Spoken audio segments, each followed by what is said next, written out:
morning, good evening, good night, good afternoon. Don't give me copyright flag though. No. You can cut this out. I sounded like a zombie. Oh. Just. Yeah, in order to grow, you gotta have like some kind of goals.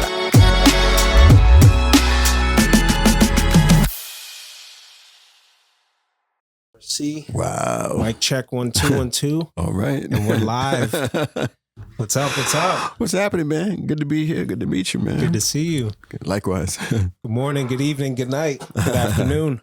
Whatever time you're listening in, wherever you're listening from. Shout out to the Google listenership, Apple and Google podcasts. And if you're watching in YouTube, thanks for giving us a reason to get dressed. I would encourage, if you're just starting this and you're not driving and you have a chance to watch the video, we have a very esteemed guest on today, and we're going to be sharing his recent acting reel. So there will be, it'll still have audio, be able to hear his voice. But today we have Roy Shuler, actor, model, voiceover artist, had roles in FBI's Most Wanted as Principal Graham, Law and Order SVU as Jasper Neely, and is most recently playing Jackie Henderson in the upcoming American drama series, Godfather of Harlem Season 4. Principal Helen? Call me Graham, please. Agent Scott and Chase? Yes. Did you pull any security camera footage? Yes, our team is reviewing the past month. They'll let me know if they spot anything out of the ordinary. We'll need to get a copy. Of course. Who knew the route the SUV was taking? They were on their way to a debate tournament, and the teacher, Henry, Mr. Kipman, he would have been the only one. Ladies and gentlemen, these are FBI agents, and they're here to help us. So you did have a visitor today? Yeah, I told you. Oh, the lady. What did she want? She was an alcoholic. She was looking for a sponsor. In this room? This is a male-only facility. I told her it was pretty odd. Yeah, you know what else is odd? This bed. It's empty. You have a roommate? Nowadays, see, there's temptation everywhere. Y'all young people, see, y'all got it different. No matter where you go, there's always something.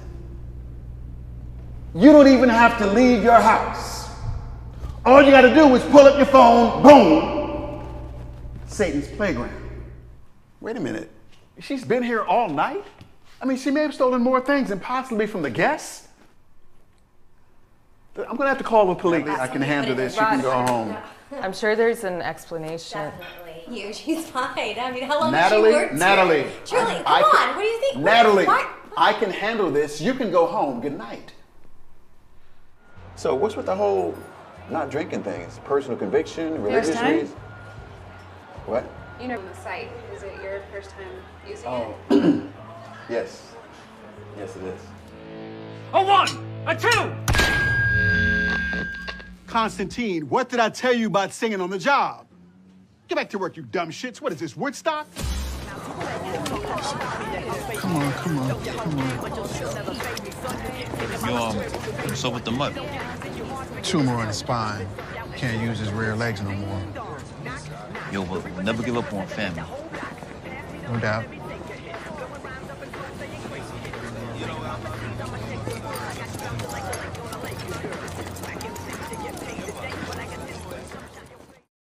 His resume goes on and on. I read stand-in for a body double for Cuba Gooding. Right. Yep. That's That's accurate. almost 10 years ago. Yep. Almost 10 years ago this time, man. That was an unbelievable experience, Tony, because, my mom had just passed away. She passed away Christmas Day, 2014. And Sorry. a month after that, I lost the last long-term corporate job that I had, January 26th. But, I always, once I got bit by the acting bug in the summer of 2001, this is something I had to pursue. Stephen Covey has a quote where he says, "It's easy to say no when there's a deeper yes burning on the inside." So this was my deeper yes. So the whole thing with Cuba, man, I was a non-union actor at the time, and I was still submitting to work in New York. Even as a background actor, I was getting set experience, learning set etiquette and the whole nine. Yeah, it's a whole grind. And it is. And I didn't even know. And I love telling the story because it just gives praise to God. And my faith is important to me, right? So I didn't even know that Cuba was doing a guest appearance on the show. There was a show called Forever on ABC. I drive into the city. I called my agent at the time to let her know what I was doing. And she said, I don't want you doing background work. I said, okay, tell me why. And she explained to me why. I said, okay, well, I've already committed to this. I called her on the way to the city. I get to set, and there may be 30 of us there because they asked the men to wear tuxedos, the women to wear gowns. We were appearing at some art gallery. Okay. So a PA, shout out to Ed Ryan. What's up, Ed? Hey, Ed. He comes over to me and he says, have you ever done stand-in work? No, but I'm willing to learn, was my answer. He said, okay, we're going to go over the set. Yeah, blah, blah, blah, blah, blah, blah. I go over to a van where somebody from wardrobe is. And all praise to God, the dude looked at me and he said, that's him. I don't know about these other guys. That's him. So I got pulled out of holding, non-union holding, and I was cast as Cuba Gooding Jr.'s body double and stand-in. They said, can you be here tomorrow? Yeah, you damn right I'll be here tomorrow. Yeah. This is Friday. Tony, I had gone to the city to do this one-shot deal, so all I had was the tux I had on. I called my sister, who still lives in Harlem. I said, look, this is what happened. I got to crash on your floor tonight. I go up the next morning. I go to Target. I buy some toiletries. I go back to set. I'm still wearing the same damn tux because I didn't bring a change of clothes. This is a one-shot deal. And I'm showing Cuba where to stand. He's like, hey, I'm Cube. Thanks for helping us out. And that's how I became eligible to join SAG-AFTRA because those jobs normally go to SAG people. Here's the other part of the story as I wrap this up. I learned from Ed a little while later. He said, there was another part of this, man. He said, we had already hired somebody to be Cuba's body double and stand-in, but the guy didn't want to cut his hair. And when I was less salt and pepper, and when I was clean shaven, the resemblance was stronger, and that's why I ended up getting hired. So that really changed the trajectory of opportunities for me because now I was eligible to join SAG-AFTRA, and I'm glad that I waited. But that was the story, man. It was incredible. That's amazing. Yeah. I think it speaks to, I had a great speech with Andre Reed, Hall of Famer. Okay.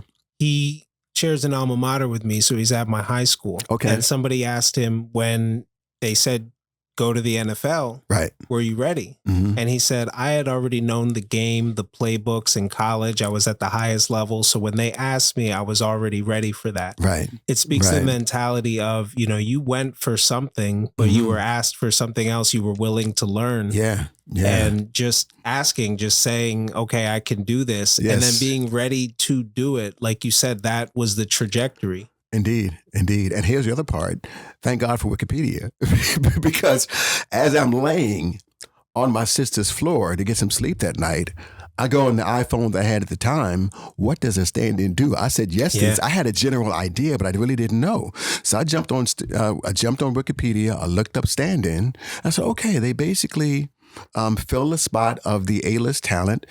They allow the crew to get the technical aspects of the shot, right, lighting and all that stuff, and then the A-list talent comes in. So since there was a close proximity, if you will, but height, weight, all that stuff, I would slide. And then the other thing was there were 3 other actors on set who were standing in for 3 other A-list talents. I fell in and I did what they did, and there was one woman, Jill Lord, and she said to me, she was telling me different things that I needed to do. She said, I assume you don't mind me telling you this because I don't mind at all, Jill. And following those folks around, being where I was supposed to be, being available, those things allowed me to become a successful stand-in. And anytime Cuba was on set, I was living here in the Valley. So you go out. Listen, man, sometimes the call time, Tony, was 6 a.m. Yeah, so you'd have Brooklyn. to leave 3. Oh, Brooklyn. So you'd have to leave 2:30. Dude, I'm waking up 2:30 to make sure I hit the road at 3:15 to get ahead of that Holland Tunnel, Lincoln Tunnel traffic. For sure. You could be stuck there 2 hours. That could change everything. So, this was where the opportunity was. And I remember being on a set for doing something else. When I shared with the guy that that's what I did, I wouldn't do that. Well, okay, all right, you know. Thomas Edison has a quote where he says that, I believe it's Thomas Edison. He said, to get it right, he said, sometimes people miss, and I'm paraphrasing, sometimes people miss opportunity because it shows up looking like dressed in overalls and looking like hard work. That's where the opportunity was, man. Absolutely. So that's where I went. And I was out of a corporate job at the time. And, you know, and this happened 2.5 weeks later after I lost. In the same day. Yeah. It was amazing. And it was, again, from a faith standpoint, this was divinely ordained. No, I believe in that 100%. No question. Even our mutual friend Valerie was talking about how, you know, you're only employed until your next job, but in between those times, you have to love acting. That's you know, right. I saw that you do theater. Yes. Your experience ranges from theater to major production to TV. Yeah. You know, print models. So it's one of those things where you really soak up the whole aspect of the game. Absolutely. All the technicalities. Absolutely. Well, thank you. And I have a very good friend. A mentor of mine. I used to be an underwriter with Allstate Insurance Company back in the 90s, and his name is Danny Shindler. And Danny was a very successful Allstate agent, and I've learned so much from him over the past almost 35 years, right? And one of the things I remember him saying to me very simply, and sometimes you will find brilliance in simplicity. The song Every Breath You Take has a distinction of being the most played song in the history of radio. And if you ask any musician, it's a very simple song. Absolutely. Very Almost simple. anything popular is very, very simple. You know, and Sting makes thousands of dollars a day just from the simplicity, the brilliance in the simplicity of that song. But my friend Danny said to me, he said, it's a poor rat that only has one hole. So I took that to mean, as I embarked upon this journey as a performer, that I had to be sensitive enough and discerning enough to recognize other opportunities to exercise, if you will, the skill or talent, but to also generate revenue. And it was a lady who used to be an agent at Reinhardt. I still have, that's my longest standing relationship. They're in Art Street in Philly, great agency. Okay. It was Sarah Howell who said to me, when they signed me back in 2016, and I went there in the recommendation of the lovely Kathy Patterson, who is an actress here in the Valley, and Sarah said to me, well, you can do print modeling. Really? I didn't come here for that. Yeah. That's what I was open to. And it's happened wonderfully. All praise to God a number of times. So to your point, just being open and being discerning and being bold and brave and courageous enough to not conform and to close out opportunities made things like that possible. Yeah.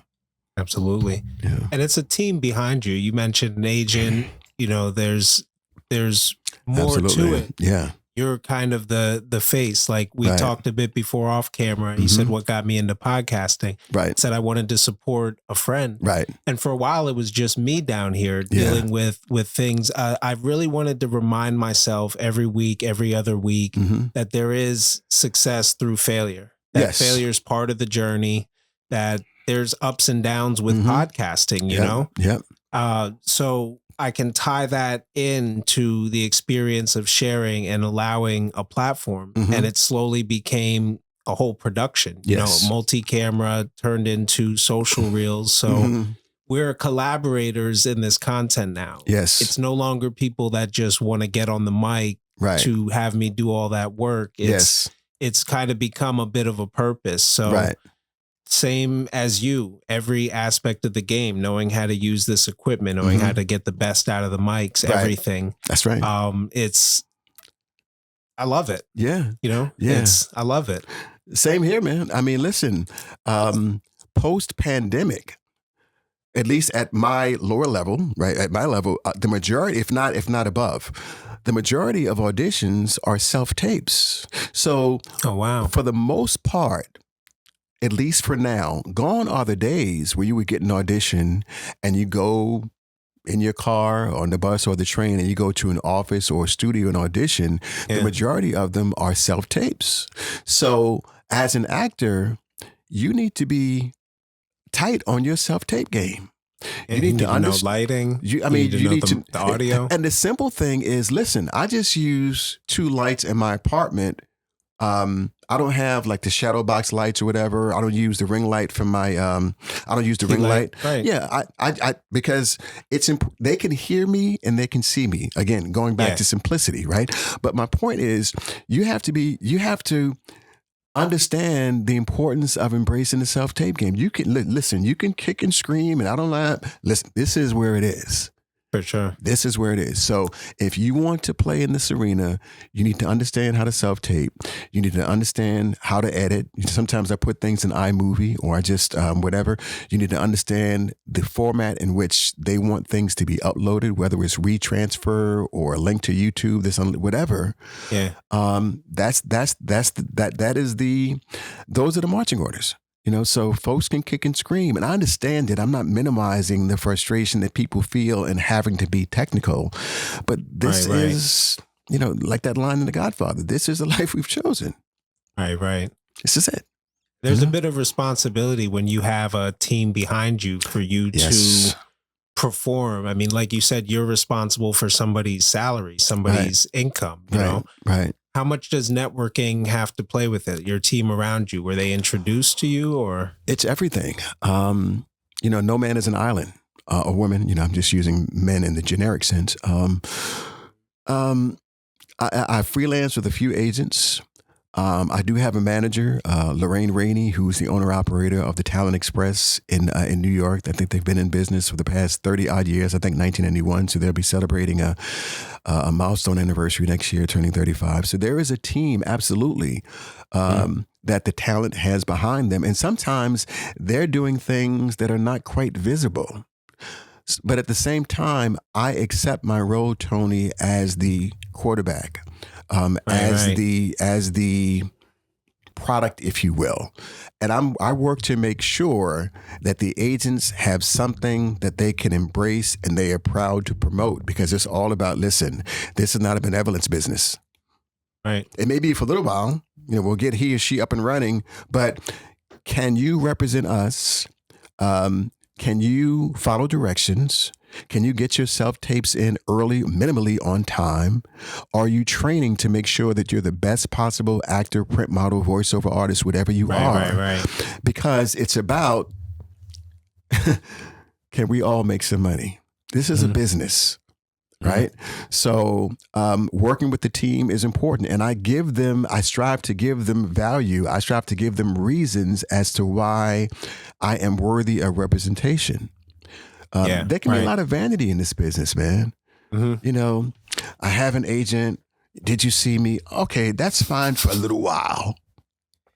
That's fine for a little while. Are you a bankable entity? I don't want to say product because that sounds so inhuman, but are you bankable? Are we going to hit pay dirt with you, booking a co-star in theater, booking voiceovers, booking a commercial, booking a movie. And oftentimes they're making investments in you that you're not privy to, that you have that you're not privy to, that it may take time for some things to manifest. So in the meanwhile, you as the talent need to make sure that you're doing the things that you need to do to prepare yourself. And back to your point before about being ready for opportunity. Right. I've been at this for a while. I study with BGB Studios out of Hollywood, California. We have a class that meets virtually every Thursday. I learned about them through their podcast during the pandemic. Love them. And I'm in class every Thursday night on Zoom. We do scene work regularly. I volunteer to be readers for other people. So there is a team. There's a team of other actors. There's a community. There's the agent. There's the manager. There's building relationships with casting directors, because they're the ones that have the ability to sense your talent, your type, and bring you in for auditions for which they seem, if they think you're a good fit. So it's definitely a collective effort. But as I close, man, the talent needs to make sure you're doing their part. I'll close with this. I was sharing with somebody the other night, and I came across a quote that says, if you think someone that's making 10% of your income is going to work for you 100% of the time, you're delusional. Yeah, no, absolutely. It's not to minimize what they do, but you need to be the driving force in this on this team. That's the way that I see it. Absolutely. You know? And there's a bit of believing in, at least from my own experience, I feel you can move people to motion when they believe in something that you do. When they know that you're reading scripts, when they know that you're staying on book, it's like, I can get with that team. Nobody, even if they, especially if they have skills in constantly getting. Yes. When I looked at your resume from 2017 on, you've been working. There's no huge gaps. I mean, even on Power Book 3, you know, all the roles. Right. It's very interesting to see and kind of paint the picture in my head, which I wanted to ask you.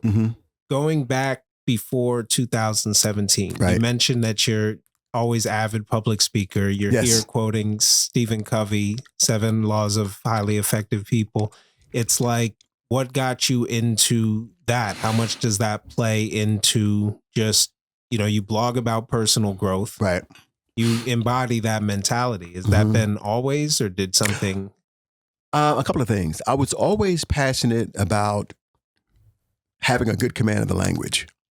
Okay.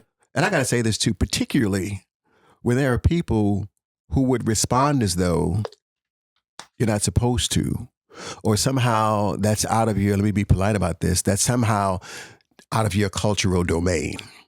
Right. You hear what I'm saying?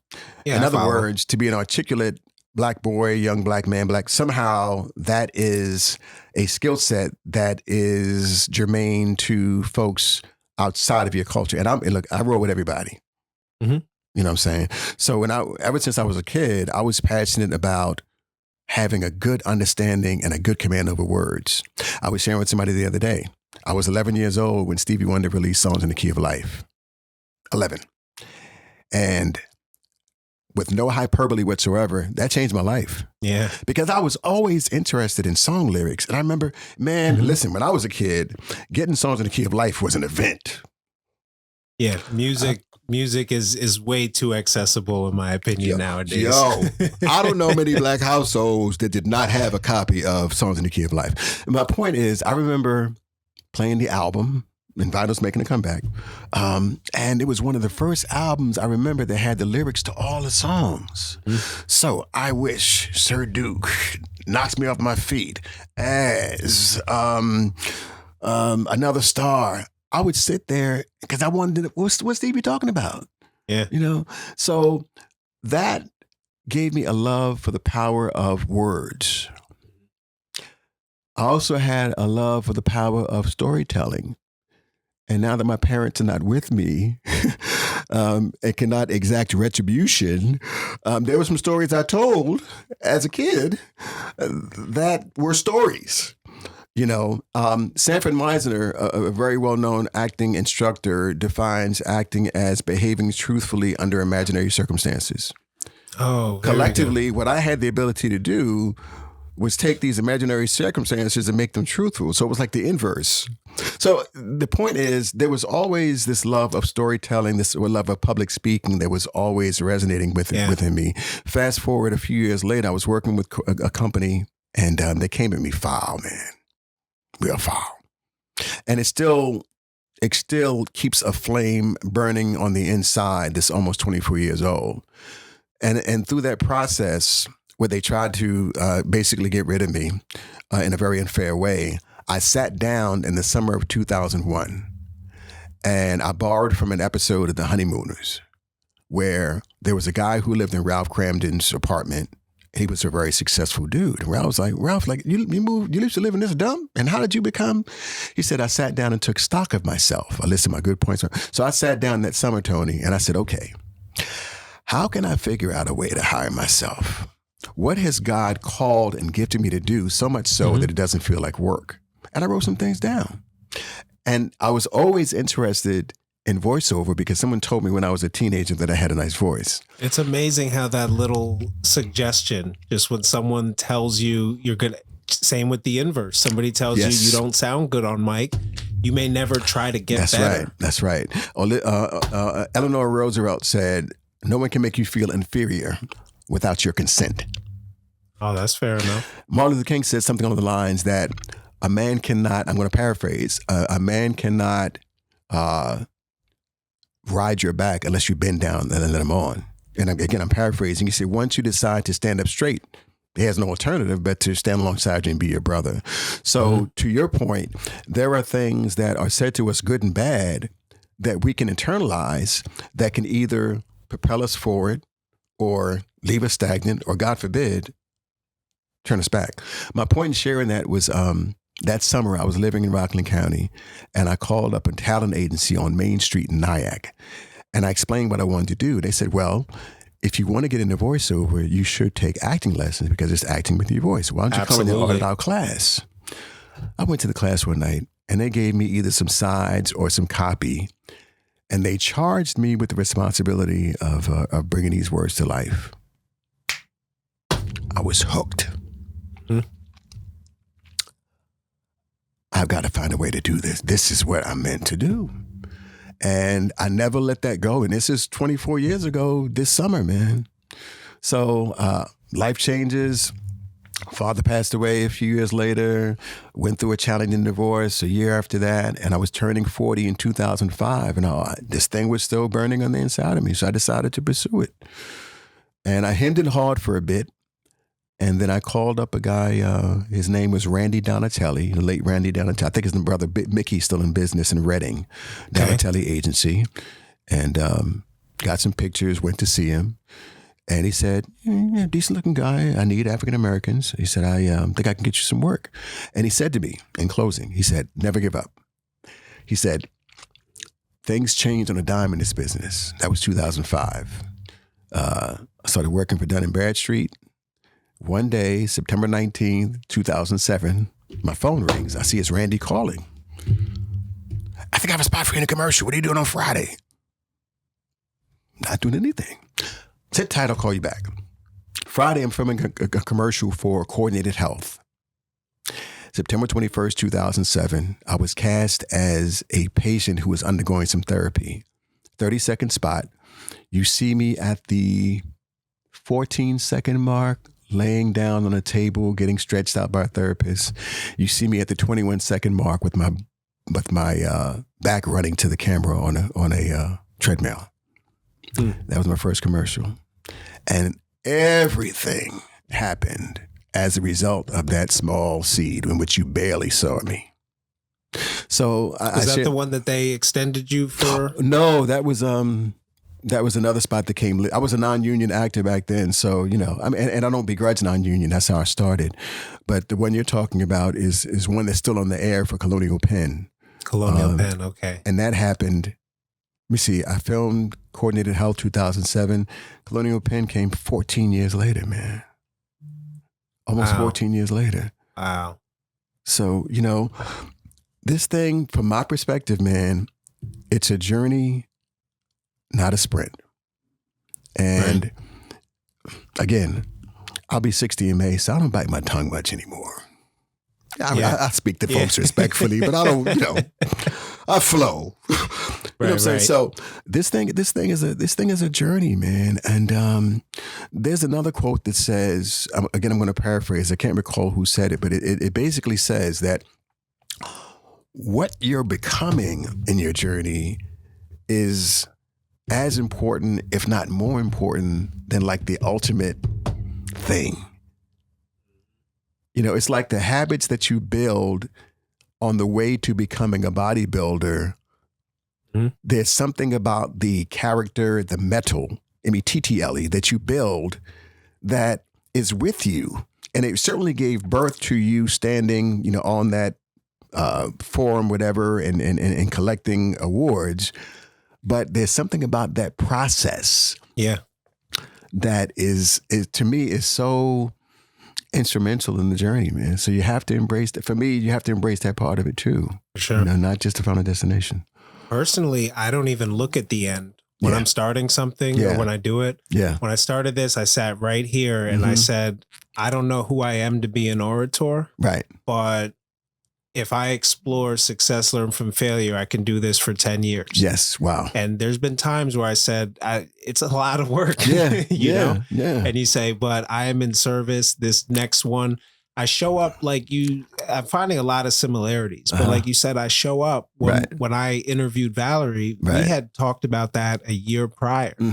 I showed up that day. There's been times where I've been somewhat sick and you know, you say, well, I got to get on the mic. I have to do this. We've had this on the book. There's, you know, a season of Godfather of Harlem come up. Anything that could have changed this happening throws a lot of stuff off. Yeah.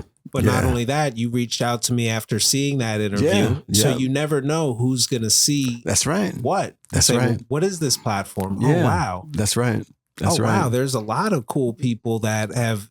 See, my goal has been always to show that journey, that struggle. Yes. Everybody goes through it. Yes. It's not just, you know, you and Valerie happen to be actors, but this ties to people who overcome addiction. This ties to people who, you know, we had Wesley Morris on, public speaker. Okay. 10 years ago, he was a homeless heroin addict. Wow. And so, like you said, you were interested in public speaking because of being able to articulate. And you understand the power of words. And then you studied the game and realized, okay, let me think about filler words. Let me do things to get better. Anybody that looks at anything that people do professionally and thinks that you can just, they think voiceover is just talking into a mic. They think podcasting is just talking into a mic.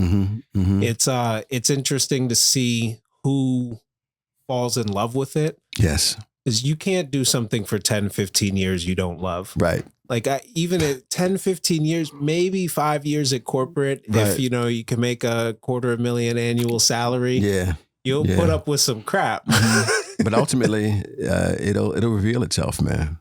Yeah, it will reveal itself. You know, as you were speaking, man, I thought about one of my favorite actors, and the first time, humbly, the first time that I worked on SNL, I got a chance to stand in for him and be his body double, and that's Don Cheadle. I remember seeing him. I think it was the movie Devil with a Blue Dress with Denzel Washington in 1985, and he got these rave reviews as this character Mousy, and he was brilliant in the movie Talk to Me. I have to admit, I didn't see the one for which he was nominated for an Oscar about Rwanda, I believe. I need to put that on my calendar to watch. But my point is, there's a video that I've shared with people where he says, people come up to me and said, I want to be what you do. I want to do what you do. I want to be what you do. And he said, you want to be an actor or you want to be a celebrity? Yeah. And he says, ask them. He said, are you acting now? Are you reading plays now? Are you in class now? Because all those things are part of acting. And he said, you know, while you may need to be, you know, on a show or in a play for the application of it, all of those things are all of those things are part of acting that happen behind the scenes. He said, if you're not doing those things, when your opportunity comes, he said, folks are going to see that you're this small and that you bring nothing to the game. And it's freaking brilliant because not only because he said it, but it's so on point. Because again, as I said before, man, this is a business where the relative allure, and you can speak to this as well, where people just assume, oh, it's easy. You know, you just do it. You can be seen and you do. There's more to it. And I think the reasons why you get into it, it was you know, I'm a man of faith. Before this interview, I prayed. Yes. I said, I'm doing your work, allow the conversation to flow, reach the people it needs to reach, and just allow me to be a vessel for it. Amen. And same here.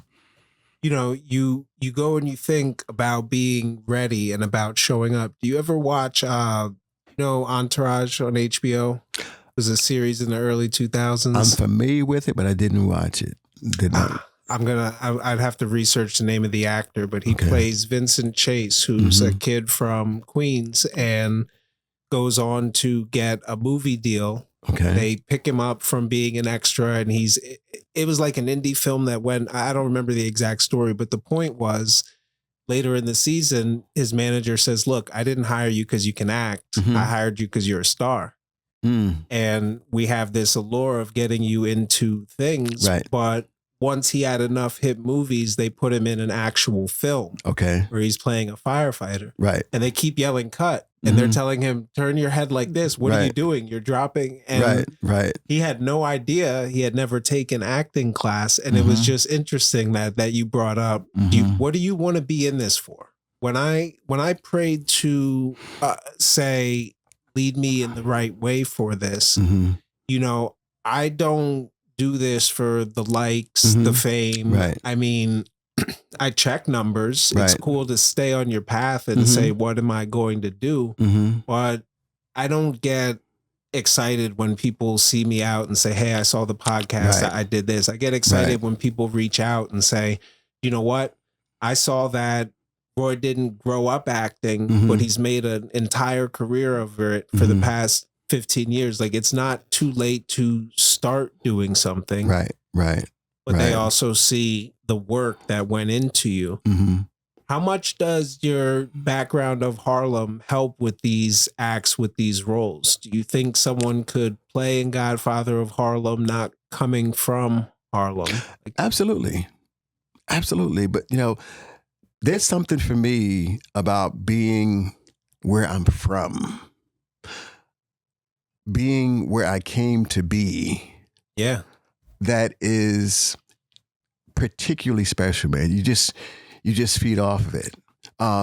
In conjunction with being a performer, just in a general sense, I also serve as a substitute teacher in Harlem.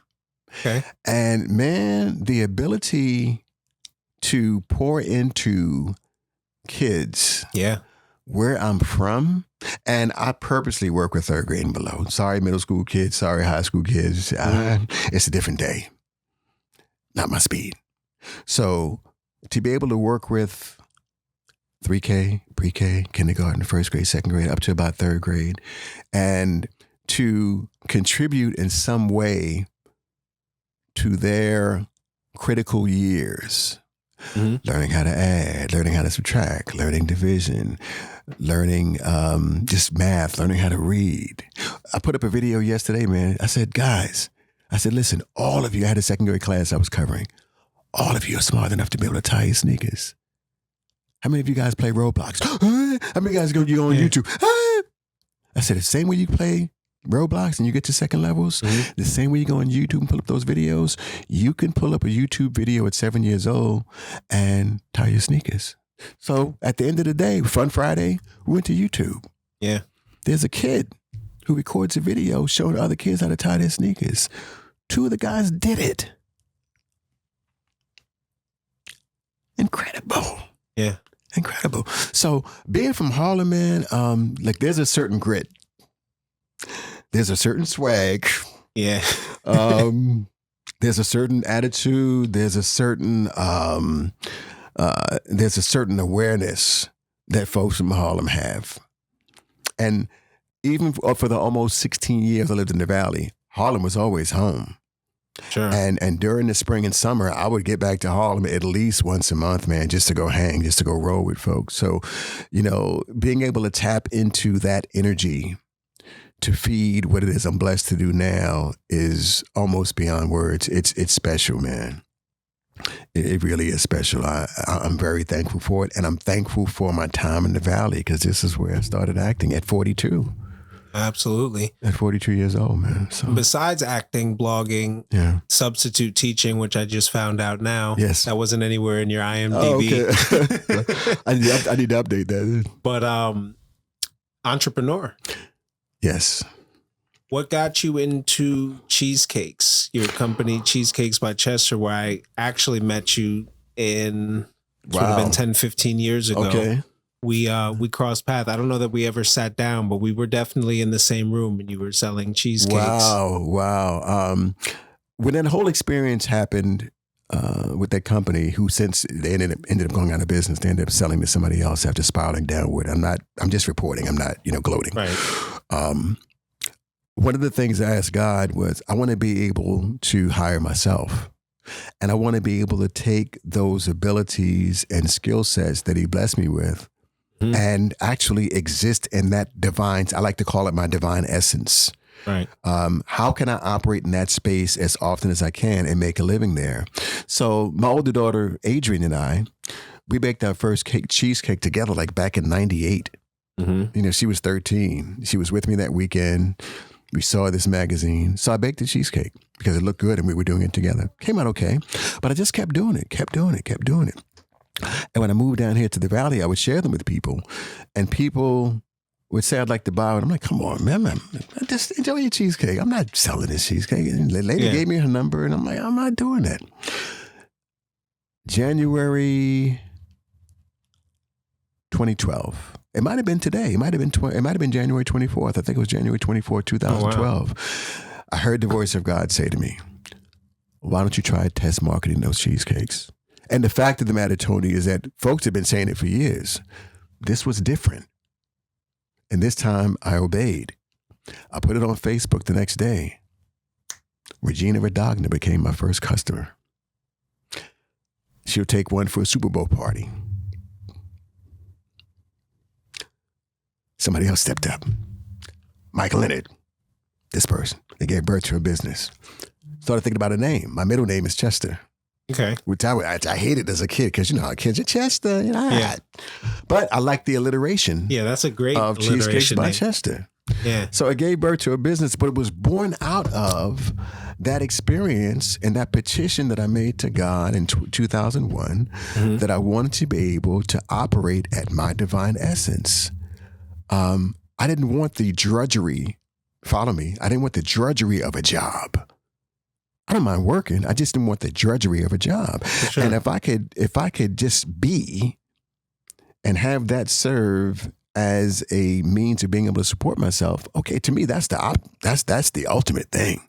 Absolutely. Just to be and have that generate. So it gave birth to a business and I operated it. We operated it, plural, for 5 years. First out of my apartment in Bethlehem. Then it continued in Allentown.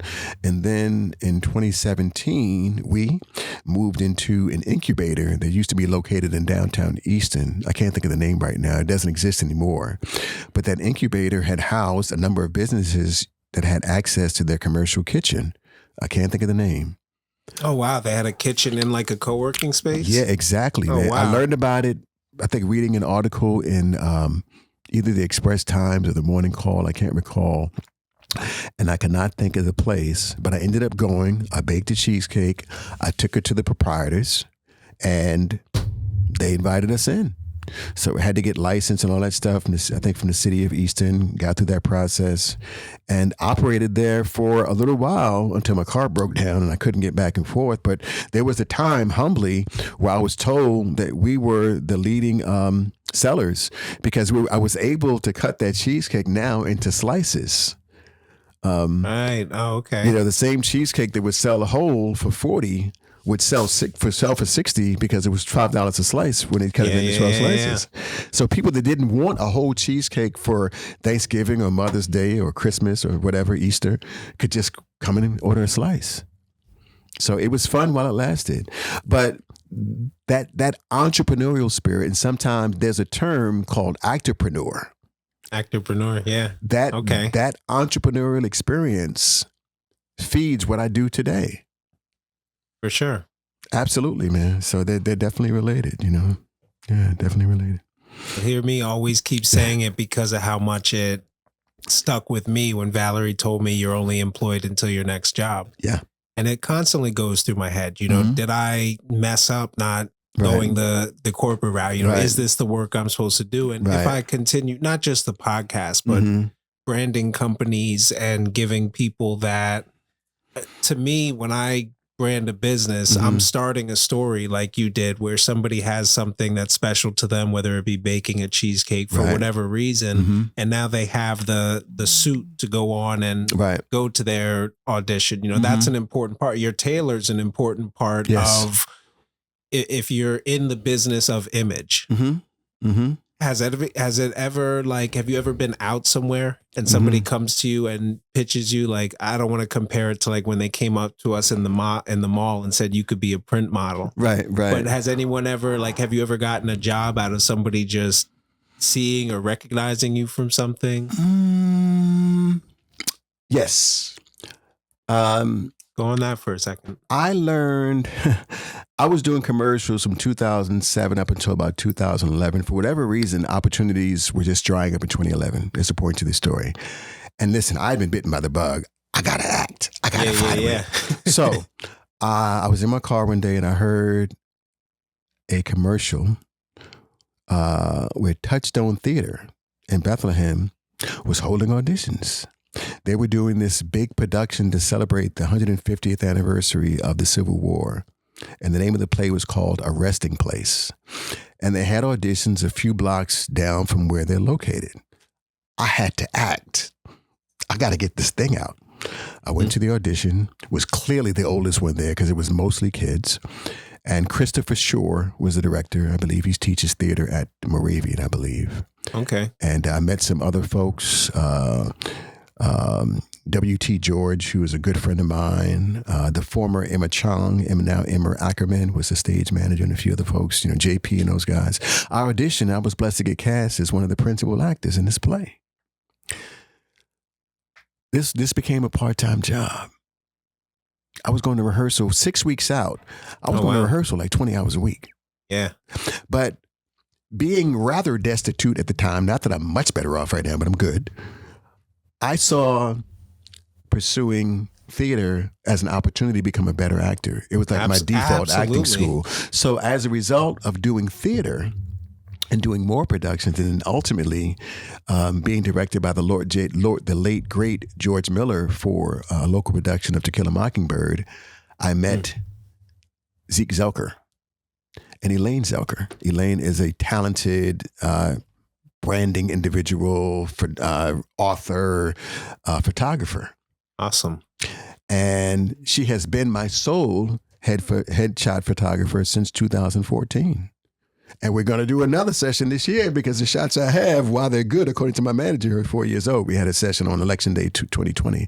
But I met her husband, Zeke Zelker, when I was in To Kill a Mockingbird. He cast me as the mayor in his Billboard movie. So a long way to show, but a long story. But that was one instance where someone saw me on stage and put me in their film, and then I became a subject for Elaine Zelker, and we're all good friends, and I can't wait to have the next photo session with her. So yeah, it does happen, and there are times, Tony, where because it doesn't happen on a direct, immediate, one-to-one basis, that'll cause folks to lose hope sometime. Absolutely. Patience is a virtue, I know it sounds cliche, but you just never know when something will turn into an opportunity. It could have been as a result of a seed planted years ago. Years ago, And you know what I think people don't appreciate enough is you could get your big break, and it doesn't have to be your last break.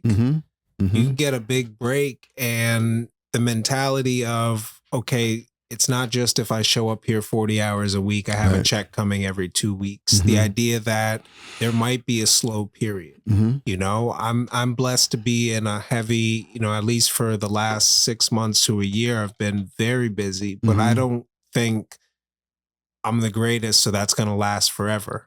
I think, what opportunities can I look at? What can I build through the podcast? Who can I meet? And if the calling comes where they say, okay, you have to drop twice a week because there's that many stories you need to get out, then hopefully I'm prepared to take that step. Right. Right now, man, it's just the journey. It's like man. you said. It is. So we have a few minutes. Well, we got some time left, Okay. but I wanted to go on Godfather of Harlem coming up. What is your experience with that? You're all taped and done, right? I'm all taped and done, and it was an awesome experience, man. I auditioned for this role sometime last summer, and I was blessed to find out that I got the role. and went to set that day, and we just had a marvelous time, man. There are 2 actors who are part of the cast, and I was in a scene with them. One plays Pettigrew, and forgive me for not knowing the other character's name, doggone it, I forget. Pettigrew and the other one, I forget, I'm sorry. And then it was directed by a guy named Rob Greenlee. And we had so much fun in the scene. And there was one, he said, okay, let's do this one for blanks and giggles. Just take it, handcuffs off, just go. And there were some things that I improvised in the scene that I think are going to be, I haven't seen the final cut yet, but I know they liked it. Even the cast members were dapping me up. All praise to God. That's amazing. As a result of being loose and being invited and just being in the moment and being confident in your readiness. So it was a great time, man. I learned just last week that season 4 may not drop until April. All 10 episodes are done. I'm in episode 5. It's called Concrete Jungle. And I'm looking forward to seeing just what, I'm in 2 scenes. I'm looking forward to seeing what those scenes look like. But it was an awesome experience, man. Just, I'm very, very thankful, man. Very thankful. Yeah. That must be, and if we have more time, I'd explore that for a little bit. But let me just ask, you do work, you're not sure. Valerie had ended up talking about ending up on the cutting room floor of 3 Mark Wahlberg movies. Yes, I remember. So that, you just go do your work. Right. You probably get paid before it even comes out. Right. And you get to see it for the first time with everybody else. That's insane. It is, man. I mean, couldn't imagine. That's how it happens. And, Tony, you can only control what you can control. Yeah. You talked about, you mentioned before about, to paraphrase, not even being concerned about the end. Right. And there's a quote from an actress. Her name is Constance Wu. And she said, when it comes to auditioning, you have to detach yourself from the result and use all that energy just to immerse yourself in being in the moment. And the actor Bryan Cranston says something similar. You don't audition to get the job. Michael Keaton says the same thing. You go to work.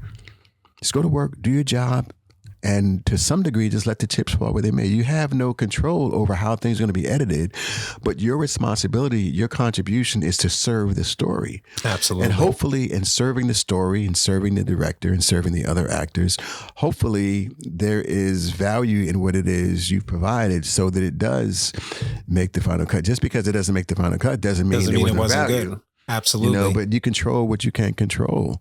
So yeah, I remember, quick story. I was blessed to be represented by an agency on Broad Street for a little while. They were called Pro Model, then they were called Look Model. And they used to do a lot of casting for Forensic Files.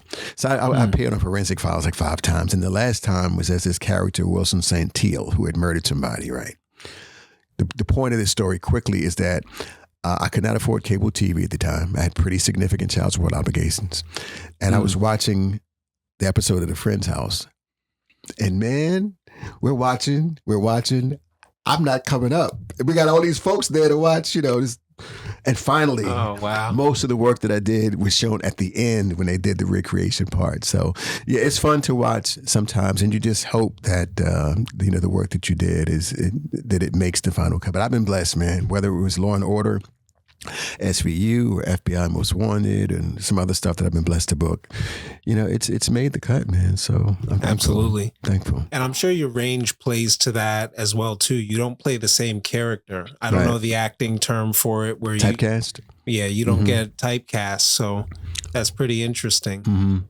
I'm gonna get. I mean, obviously, we can't get scenes of Godfather of Harlem to put out with this episode, but you're real. Yes. Past stuff you can. I'll definitely open the episode with that. Okay, sure. Is there anything else you want to shout out? Any messages you want to leave? I mean, you were great.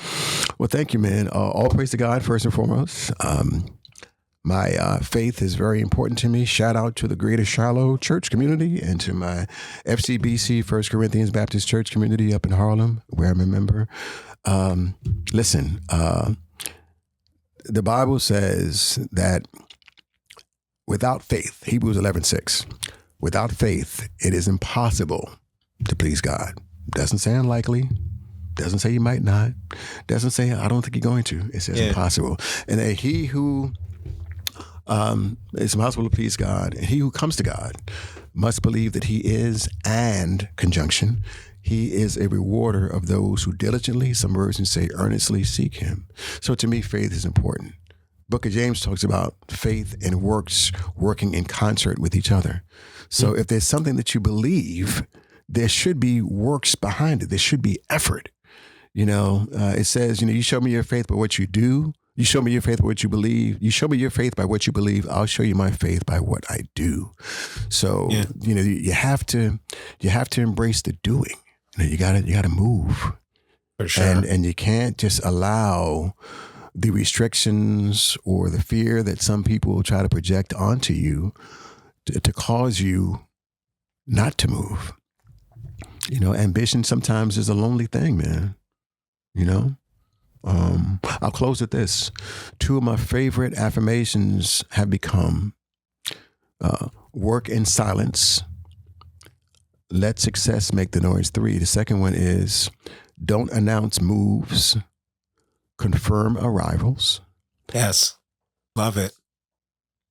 And the last one is the time you put in while no one is around will be what sets you apart when everyone is watching. Yeah. Oh, yeah. So those 3 affirmations are dear to my heart. I'm glad that I was able to remember them for this podcast. That it didn't get stuck. But, you just have to believe, man. And you have to sometimes go it alone. For sure. I've heard very similar messages in different wording. And that's what I love about public speaking in general. Yes. Technically I'm a public speaker. I've done the craft and done training through like Toastmasters and things like that. CTM 2005. Okay, then I was at the Sunrise Group over there on Walbert for a bit. Okay. But you do pay homage to the game, but it's one of those things where I believe that speakers have to have a different style. Yes. Like the fact that everything was Stephen Covey, Jim Rohn, Tony Robbins, nothing against these people, but they speak in a very specific way. Yes. Sometimes you have to have somebody, when I go to my local schools to speak about being an entrepreneur. Yes. I have to speak to those kids. Yeah. And I say to someone, like you said, I roll with everybody, but it makes a difference that I look like them. Yes. It's very, very hard to convince a child that they can be what you be if they don't look like you look. Yes. And that's something that people don't want to talk about as much. So I think it's great that you're in teaching in Harlem. Yeah. I'm glad that God brought you as a conduit of all your experiences, everything you've done, and allowed you to add it to this podcast. So, Roy, thank you. Thank you, man. And listen, thank you. And thank you, Valerie Bittner. Listen, I watched her podcast to support her because we're like that. I had no idea that she mentioned me until I watched. I'm like, oh, damn. Isn't that amazing? You going to make a brother tear up? I had no idea. So I thanked her, and then I shared with her that I reached out to you, and I'm going to be a guest, and here we are, man. So thank you, man. Appreciate it. Well, good luck on the upcoming. I'll be watching, and I'll tell you, as an editor, I don't watch a ton of TV. Right. Because I can't get lost in the story. I'm thinking about the lighting. I'm listening to the audio production. And you can't turn it off when you get to a certain level. Right. But I have a few people that, whether I went to college with them or grew up, they're in productions, Netflix, Hulu. So I'll watch, like you said, to support. Yeah. Just because then I can tell them, I want people to listen to my episode, whether they watch podcasts or not, whether they tuned in to see us. Right. But this is good, man. Good stuff to come. Thank you, man. I Will Not Lose podcast. Thank you for listening. Thank you for listening to another episode of I Will Not Lose podcast. To support the show, visit iwillnotlosepodcast.com. You can subscribe to your favorite podcast player, share the episode link, leave a comment. Your contribution is greatly appreciated. And if you're listening in and can't see the QR code for donation, go to tothedesigner.com/links, and there's instructions to donate up there. Thanks so much.